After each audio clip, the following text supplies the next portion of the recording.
রূপা, এদিকে আয়। আয় বলছে, আয়।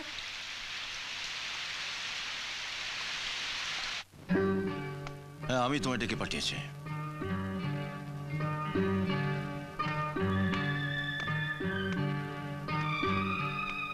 তোমার সঙ্গে আমার কিছু কথা আছে।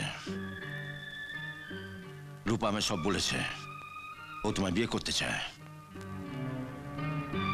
বাপ হয়ে নিজের মেয়েকে খুশি দেখা যে কোনো বাপেরই কর্তব্য। এ বিয়ে আমি মেনেও নিয়েছি।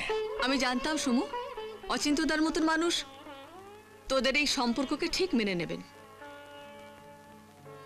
আমি মেনে নিলেও রূপার মা কিন্তু এই বিয়েতে রাজি হবে না। তোমাকে বদলাতে হবে। এই মোটর মেকানিকের কাজ ছেড়ে দিয়ে সোসাইটির আদব কায়দা শিখে তোমাকে রূপার মার মন জয় করতে হবে। কি রাজি? না, আমি যেমন আছি তেমনি থাকবো, এবং আমি জানি যে রূপাও তাই চায়। তাই?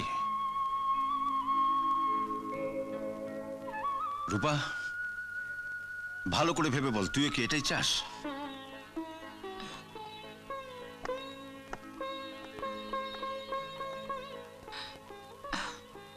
হ্যাঁ বাবা, আজ থেকে ওর মতই আমার মত।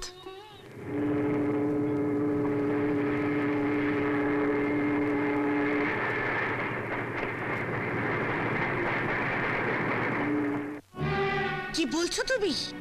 যা সত্যি তাই বলছি। রূপার বিয়ে হয়ে গেছে। আমি নিজে দাঁড়িয়ে ওদের রেজিস্ট্রি বিয়ে দিয়েছি, সাক্ষীও আছে। একটা ভিখারি মোটর মেকানিক আমার জামাই হতে পারে না। আমি নিজে দাঁড়িয়ে থেকে আবার ওর বিয়ে দেব। মা, সমু আমার স্বামী, আমি ওর বিবাহিতা স্ত্রী। নতুন করে এ বিয়ে হতে পারে না মা। কি পারে আর কি পারে না সেটা আমি বুঝবো। বংশের মুখ পুরি এসেছিস, মুখ পুরি। যা, ঘরের ভেতর গিয়ে বসে থাকবি। আমার হুকুম ছাড়া এক পাও ঘর থেকে বেরোবি না। ওই বনির সঙ্গেই আমি তোর বিয়ে দেব। মা, শাট আপ! যা, আমার চোখের সামনে থেকে দূর হয়ে যা।